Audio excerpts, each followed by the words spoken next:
नमस्कार दोस्तों, आज हम पढ़ने जा रहे हैं एक ऐसे महान शासक के बारे में। एक ऐसे महान शासक जिसका नाम संसार के इतिहासों में स्वर्णिम अक्षरों में लिखा हुआ है। एक ऐसा शासक जो संसार के महानतम शासकों में जिसका नाम सिरमौर है। वह शासक जिसने संसार को जियो और जीने दो का पाठ पढ़ाया, उस महान शासक का नाम है सम्राट अशोक। क्या नाम है उसका? सम्राट अशोक। जैसा कि आपको याद है, मौर्य काल हम पढ़ रहे थे। मौर्य काल में हमने चंद्रगुप्त मौर्य को पढ़ लिया, बिंदुसार को पढ़ लिया। अब बिंदुसार की मृत्यु के बाद मौर्य साम्राज्य का जो शासक है वो बनता है सम्राट अशोक।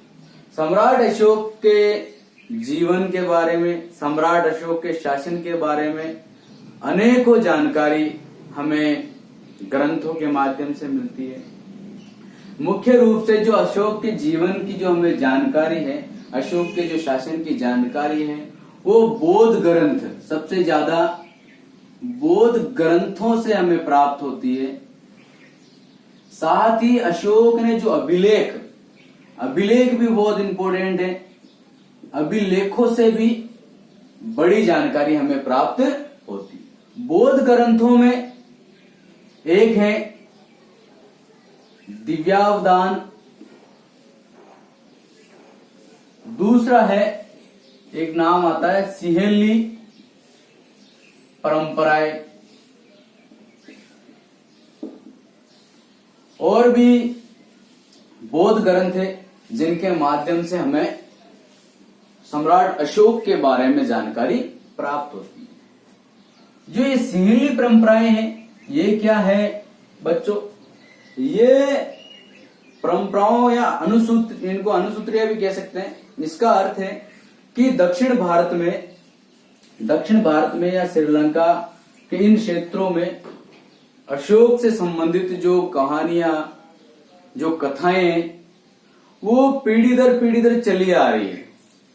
उन्हीं को सिहेली परंपराएं कहा गया है, सिहेली अनुसूत्रियां कहा गया है। इसके माध्यम से भी अशोक के जीवन, अशोक के शासनकाल की बहुत सारी जानकारियां प्राप्त होती है। जैसा कि मैंने आपको बताया कि संसार के महानतम शासकों में इसकी गिनती होती है, तो निश्चित रूप से ये शासक भारत के इतिहास का एक अद्भुत और एक महान शासकों में इसका नाम सिरमौर है। तो आज हम सम्राट अशोक के बारे में विस्तार से पढ़ेंगे। सबसे पहले जो इसका प्रारंभिक जीवन है उसके बारे में पढ़ लेते हैं। अशोक की जो मां है, उस माता का नाम सुभद्रांगी बताया गया है। दिव्यावदान बौद्ध ग्रंथ में इसकी माता का नाम सुभद्रांगी बताया गया है ना, जिसको दक्षिण परंपराओं में धर्मा नाम दिया गया, कहीं कहीं इसको धमा भी कहा गया है ना। इसके बारे में कहा जाता है कि ये चंपा के ब्राह्मण की कन्या थी। चंपा आपको पता होना चाहिए, हमने जब महाजन पद काल पढ़ा तो एक महाजन पद पढ़ा था जिसका नाम था अंग, है ना। उस अंग की राजधानी थी चंपा। तो उस चंपा के ब्राह्मण की एक कन्या थी। दूसरा, अशोक के नामों से संबंधित बात, जो सम्राट अशोक था उसके अनेक नाम हमें मिलते हैं। बहुत ही इंपॉर्टेंट पर्सन यहां से बनते हैं। अशोक के जो नाम है, सबसे पहले हम अशोक के जो अभिलेख हैं, अभिलेखों में जो उसके नाम है वो क्या नाम मिलते हैं? वो नाम मिलते हैं देवानाम प्रिय या देवानाम प्रियदर्शी राजा। ये नाम अभिलेखों में बहुत ज्यादा मिलते हैं। अभिलेखों में इसका अर्थ क्या? देवानाम प्रिय का, देवानाम प्रिय का अर्थ है देवताओं का प्रिय। क्या है? देवताओं का प्रिय, या देखने में सुंदर राजा, ऐसे इसका अर्थ है। ये जो देवानाम प्रियदर्शी जो नाम है, सम्राट अशोक अपने नाम का पीछे जो देवानाम प्रिय की उपाधि धारण करता था, ये इसने कहां से प्राप्त की, इसकी रुचि कहां से आई? तो इसकी रुचि के बारे में बताया जाता है कि ईरान का एक शासक है जिसका नाम है दारा, जिसे डेनियम प्रथम भी कहा जाता है। उससे प्रभावित होकर अशोक ने अपने नाम के साथ देवानाम प्रियदर्शी या देवानाम प्रिय की उपाधि लगाना शुरू की। साथ ही जो अशोक ने अभिलेख लिखने की जो परंपरा है, अभिलेख लिखने का जो विचार है, वो इसी राजा से प्राप्त किया। ये भी बहुत इंपॉर्टेंट है, वेरी इंपॉर्टेंट है। एक नाम अशोक का और आता है अशोक वर्धन। क्या नाम आता है? अशोक वर्धन। विष्णु पुराण, पुराणों में, विष्णु पुराण में अशोक का जो नाम है वो अशोक वर्धन मिलता है। अब एक और वेरी इंपॉर्टेंट बात आती है कि अशोक का नाम अशोक कहां मिलता है ना, बहुत इंपॉर्टेंट है परीक्षा की दृष्टि से। तो एक आता है मास की, एक आता है गुर्जरा, एक आता है निट्टोर और एक आता है उदगोलम या उद्गोलन। ये दो वेरी इंपॉर्टेंट हैं। इन दो अभिलेखों में अशोक का नाम अशोक मिलता है। क्या मिलता है? अशोक मिलता है। इन दो में भी कहने का अभिप्राय यह है कि इन चारों ही अभिलेखों में जो अशोक का मूल नाम है अशोक, वो प्राप्त होता है इन अभिलेखों में। तो वेरी इंपॉर्टेंट है। और इस मास के अभिलेख में अशोक का एक और नाम बनता है। अशोक खुद को कहता है बुद्ध शाक्य। क्या कहता है? बुद्ध शाक्य। वेरी इंपॉर्टेंट है अशोक के नाम, है ना। तो ये अशोक के नामों की बात हो गई। अब अशोक की जो पत्नी है, अशोक की पत्नी से संबंधित भी बहुत सारे क्वेश्चन हमें प्राप्त होते हैं। जब अशोक अवंती का गवर्नर था, अवंती का उपराजा था, तो उसी समय वह अवंती उज्जैन जा रहा था, तो बीच में एक जगह पड़ती है विदिशा। क्या जगह पड़ती है? विदिशा। तो विदिशा में एक लड़की, एक कन्या है, श्रेष्ठी। श्रेष्ठी की कन्या थी, श्रेष्ठी यानी व्यापारी की कन्या, जिसका नाम देवी आता है। क्या नाम आता है? देवी। उससे अशोक ने विवाह किया था। महाबोधि वंश में इस देवी को वेदिस महादेवी कहा गया है। क्या कहा गया है? वेदिस महादेवी। यही अशोक की पहली पत्नी थी, जो एक व्यापारी की पुत्री थी, विदिशा की थी। इससे ही दो संतानें हुई। एक का नाम महेंद्र जो पुत्र था, दूसरी जो पुत्री थी संघमित्रा। ये जो देवी थी अशोक की पहली पत्नी, ये शाक्य जाति की थी। कौन सी जाति की थी? शाक्य जाति की। इसलिए इसको शाक्य कुमारी भी कहा गया है। शाक्य कुमारी।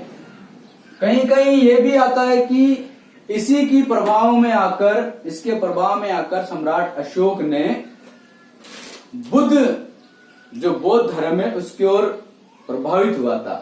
शाक्य कुल के बारे में आपने पढ़ा होगा। गौतम बुद्ध का ये कुल है शाक्य कुल, उससे संबंधित।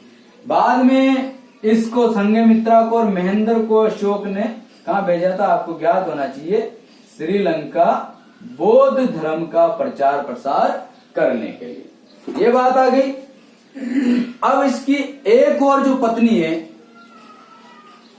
उसका नाम भी हमें मिलता है ना। उसकी पत्नी का नाम मिलता है, एक का कारुवाकी। क्या नाम मिलता है? वेरी इंपॉर्टेंट है कारुवाकी। कारुवाकी, अभिलेख में एकमात्र नाम है जो अभिलेख में मिलता है और वो है कारुवाकी। इसी का पुत्र था तीवर, इसे तीवर की माता कहा गया है। वेरी इंपॉर्टेंट है ये अभिलेख। इस अभिलेख को ही रानी का अभिलेख भी कहा जाता है ना। एक और दिव्यावदान में एक पत्नी का और नाम मिलता है जिसका नाम है तिष्य रक्षिता, ये नाम भी मिलता है। तो कहने का अभिप्राय है कि अशोक की बहुत सारी पत्नियां हुई होगी, है ना। ठीक है, ये अशोक की पत्नियों से संबंधित क्वेश्चन हो गए, अशोक की पत्नियों के बारे में सामान्य जानकारी हो गई। अब हम पढ़ते हैं अशोक जब राजकुमार था उस समय उसकी क्या स्थिति थी अशोक की, है ना। तो जब बिंदुसार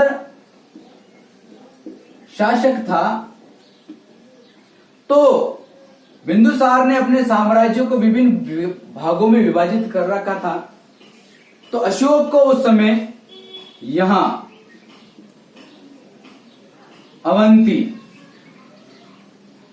अवंती का सूबेदार, जिसे उपराजा भी कह सकते हैं, कुमार भी कह सकते हैं, गवर्नर भी, राज्यपाल भी कह सकते हैं, वो बना रखा था, जो उस समय उज्जैन इसकी राजधानी थी, उज्जैन।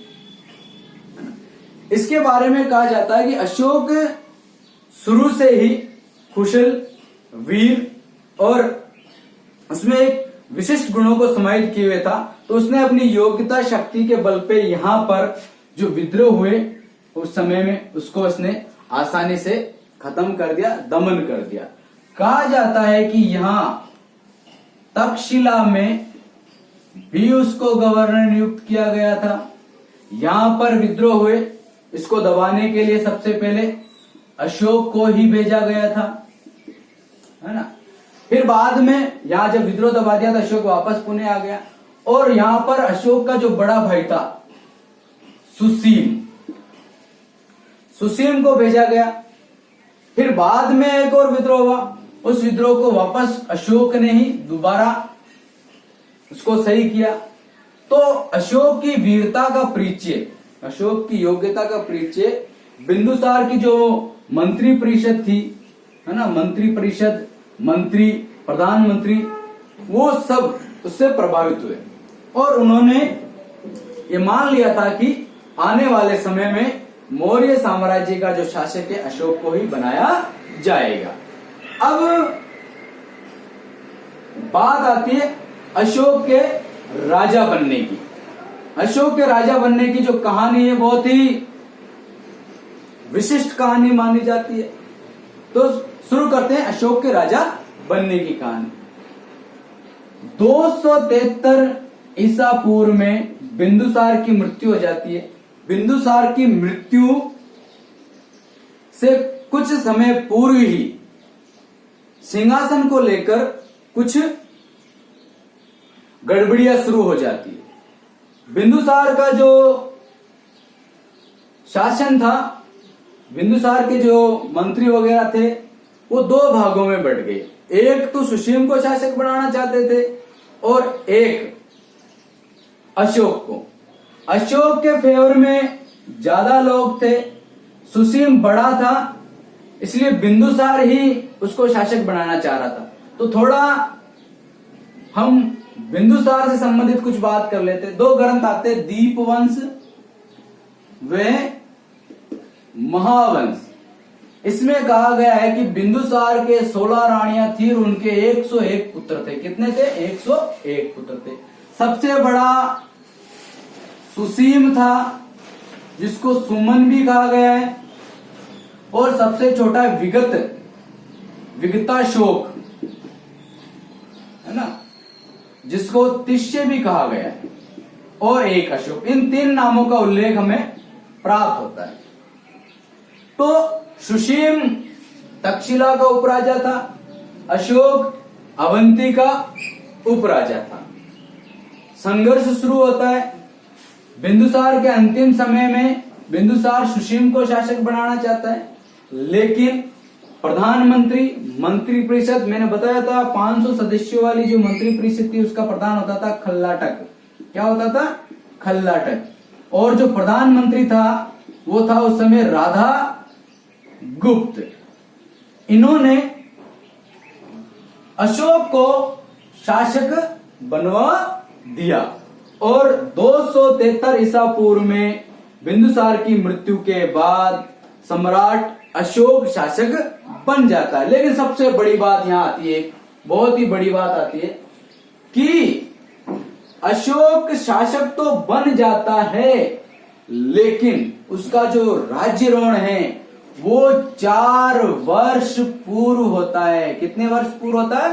4 वर्ष, 269 ईसा पूर्व। देखो याद रखने वाली बात है, शासन शुरू हो जाता है उसका 273 ईसा पूर्व से लेकर 232 ईसा पूर्व लगभग, लेकिन उसका जो राज्यारोहण है, राज्यारोहण वह होता है 4 वर्ष बाद 269 ईसा पूर्व। ऐसा क्यों? ऐसा क्यों? इसके पीछे कारण है कि सम्राट अशोक को संघर्ष का सामना करना पड़ा।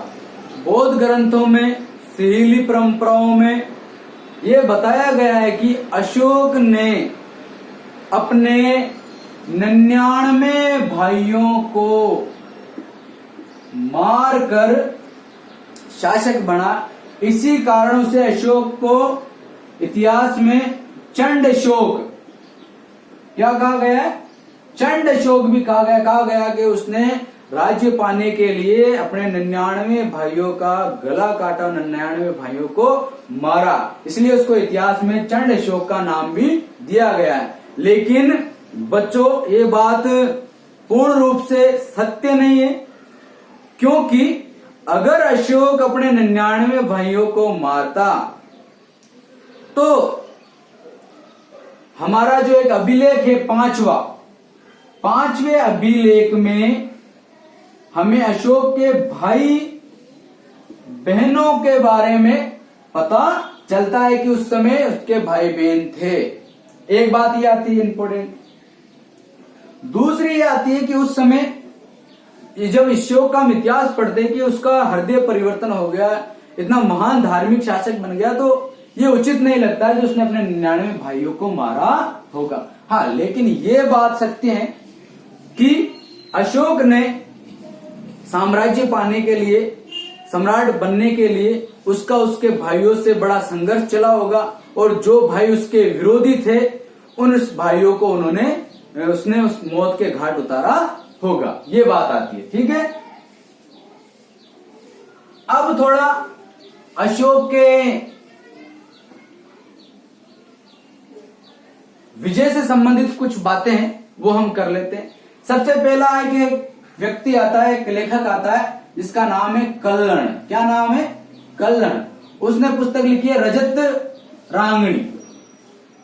उस पुस्तक में कल्लण कहता है कि अशोक ने जम्मू कश्मीर में झेलम नदी के तट पर, जम्मू कश्मीर का प्रथम राजा इसको बताया गया है अशोक को, और कहा गया है कि झेलम नदी के तट पर श्रीनगर, कौन सा? श्रीनगर शहर इसने बसाया। कल्लण कहता है कि अशोक ने नेपाल में ललित पाटन नगर बसाया। ये बात आती है। और यही कल्लण कहता है कि अशोक शिव भक्त था। क्या था? शिव भक्त था। और कहता है कि हजारों ब्राह्मणों को भोजन कराया करता था। ये बात आती है। फिर अशोक के जीवन की सबसे बड़ी बात, वेरी वेरी इंपॉर्टेंट, बहुत ही महत्वपूर्ण बात आती है, कलिंग विजय। सबसे पहला इससे जो क्वेश्चन बनता है कि कलिंग विजय कब हुआ, तो सबसे पहली बात आती है कि अशोक के शासन के 8वें वर्ष। कब हुआ? 8वें वर्ष में। तो उसका सन है 200 261 ईसा पूर्व। कब हुआ? 261 ईसा पूर्व में कलिंग युद्ध हुआ। अब बात यह आती है कि वर्तमान में कलिंग कहां पर है? तो वर्तमान में जो कलिंग है वो यहां पर है, उड़ीसा में। कहां पर है? उड़ीसा में। ठीक है। अब एक और क्वेश्चन आता है कि अशोक ने कलिंग पर क्यों आक्रमण किया? तो इतिहासकारों का मानना है कि अशोक ने कलिंग पर इसलिए आक्रमण किया क्योंकि कलिंग सामरिक दृष्टि से, व्यापारिक दृष्टि से एक महत्वपूर्ण स्थान था। इसे प्राप्त होने से समुद्र का मार्ग अशोक को प्राप्त हो जाता। दूसरा इंपॉर्टेंट आता है कारण कि उड़ीसा यानी कलिंग हाथियों के लिए प्रसिद्ध था। अशोक हाथियों को प्राप्त करना चाहता था, इस कारण से भी आक्रमण किया। कारण कोई भी हो, आक्रमण हुआ। कहा जाता है कि इस युद्ध में 1 लाख लोग मारे गए, 1.5 लाख लोग निर्वासित हो गए, इससे भी कई गुना लोग घायल हो गए, बीमार हो गए। तो बहुत ही जन धन की हानि वाला ये युद्ध माना जाता है। एक बात और आती है इस युद्ध की। इस युद्ध वेरी इंपॉर्टेंट है, बहुत ही ज्यादा इंपॉर्टेंट है। इस युद्ध का उल्लेख अशोक के किस शिलालेख में मिलता है? तो 13वें शिलालेख में इस युद्ध का वर्णन मिलता है ना। एक और बात आती है कि कलिंग का उस समय राजा कौन था? बहुत सारे विद्वानों में मतभेद है ना। फिर भी कहीं कहीं विद्वानों ने बताने का प्रयास किया है कि जैसे हाथी गुफा अभिलेख से यह प्राप्त होता है कि उस समय कलिंग का राजा नंदराज था। कौन था? नंदराज था। ये कलिंगी से संबंधित जानकारी। कलिंग को जीतने के बाद अशोक ने कलिंग को 2 भागों में बांटा, उत्तरी और दक्षिणी।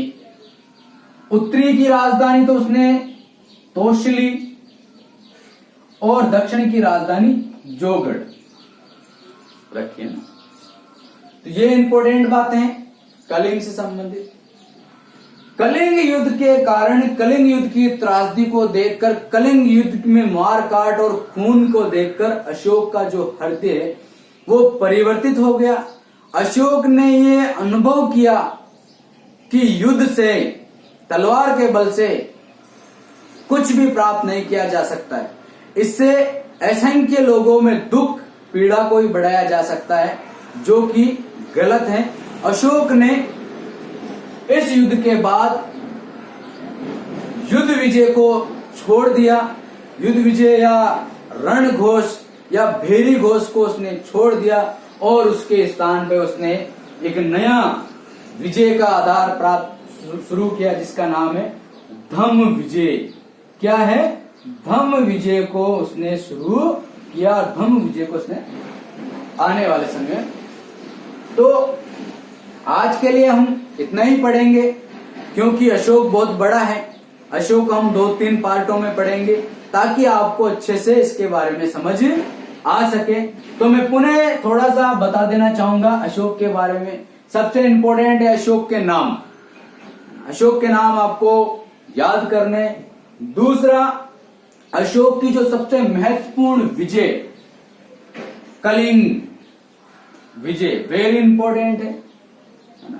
ये सारी बातें इंपॉर्टेंट है। अशोक का जो जीवन परिचय है, माता का नाम, पत्नी का नाम, ये सभी अपने आप में महत्वपूर्ण है। संपूर्ण अशोक ही, जिसे इतिहास का महानतम सम्राट हमने इसकी संख्या दे दी, तो वेरी वेरी इंपॉर्टेंट है अशोक। तो दोस्तों आज के लिए हम इतना ही। आने वाली क्लास में हम अशोक के शिलालेख, अशोक के धम्म के बारे में विस्तार से पढ़ेंगे। अगर ये अच्छा लगा आपको पढ़ने का तो मेरे चैनल को लाइक करें, सब्सक्राइब करें, कमेंट करें धन्यवाद।